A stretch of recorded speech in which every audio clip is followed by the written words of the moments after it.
In this video, I will explain the history of Internet and the security in the Internet. History of Internet. The ARPANET is the grandparent of Wide Area Computer Networks and its successor, Internet. The Internet has no single inventor and it has evolved over time. The ARPANET, Advanced Research Project Agency, was first interested in connecting computers in the year 1960s. This ARPANET is a research agency sponsored by Department of Defense USA, and eventually they are able to connect hundreds of universities and government installations using leased telephone lines. When satellite and radio networks were added later, the existing protocols had trouble in networking with the current hardware. So a new reference architecture was needed. So this architecture was later become known as TCP/IP reference model. Later it is split into two protocols. One is TCP and another is IP. TCP is for the segmentation purpose and IP is for the routing purpose. So the Internet was first described by Windsurf and Bob Kahn.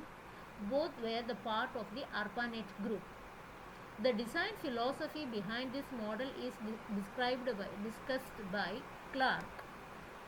In 1977, the Internet consisting of three different networks, ARPANET, and along with packet radio networks and satellite networks.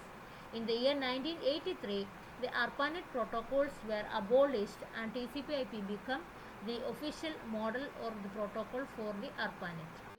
Again, the ARPANET is split into two networks, one for the military purpose and next for the non-military uses. Then, who is administrating the Internet?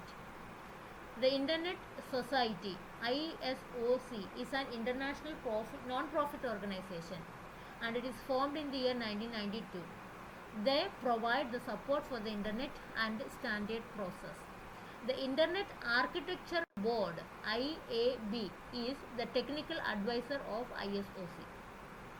So the technical details were controlled by ISOC and it is defined by the IAB or Internet Architecture Board.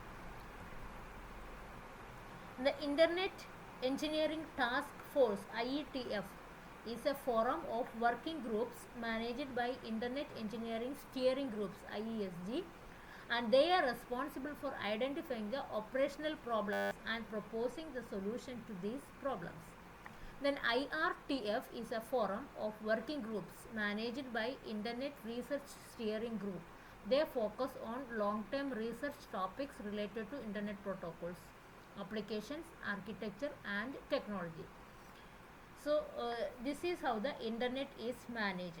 So IETF is the management of the solutions for the problems and IRTF is solving the protocols, applications, architecture and the technology.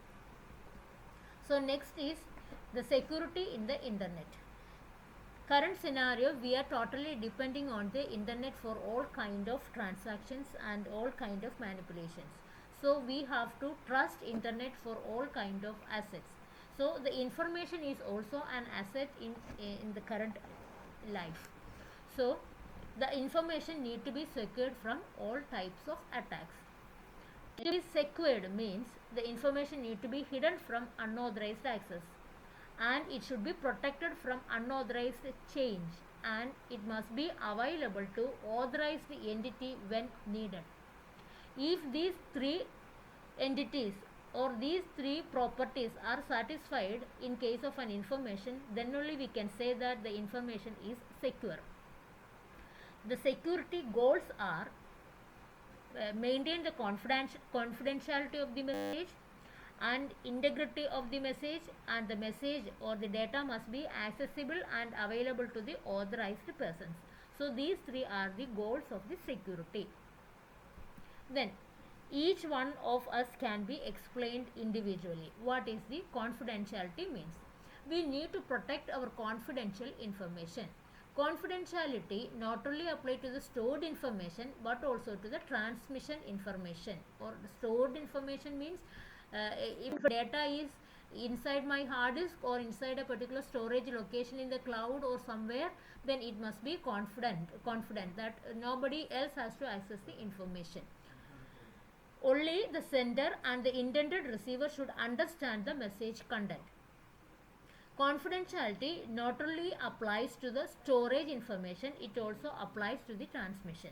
And the confidentiality can be achieved by using ciphers. Ciphers means we are crypting the message in another form, or actual message is encrypted into a particular format by the sender, and at the receiving side the receiver has to decrypt the original message from the ciphered text. So this, to some extent, we can ensure the confidentiality using the ciphers.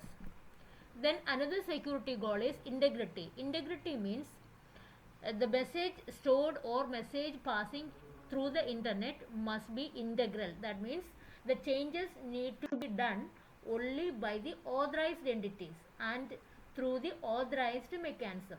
For example, we are changing the or withdrawing a particular amount from an account, then it should be done by the concerned authorized person only. So if so, we are maintaining the integrity of the data. Then third goal is access and availability. This means that the sender and the receiver want to confirm identity of each other. That is, the services must be accessible and available to the user. Once the data is stored in a particular location, the authorized person has the right to access at a particular time when, as and when he needed, and that is the meaning of availability of the data. Then mainly the attacks come across violating the confidentiality, integrity and the availability. This hierarchical chart or taxonomy of attacks must be by hearted, and this must be explained clearly for writing an answer regarding the security of the internet. There are three kinds of threats: threat to confidentiality, threat to integrity and threat to availability. Then the threat to confidentiality is again classified into two types of attacks, that is snooping and traffic analysis. Then integrity attacks may be modification, masquerading, replying, repudiation, and the last one, threat to availability, is the denial of service. And we need to explain all the types of attacks in detail in the coming slides. Then what is attack against threatening the confidentiality? This will be explained in the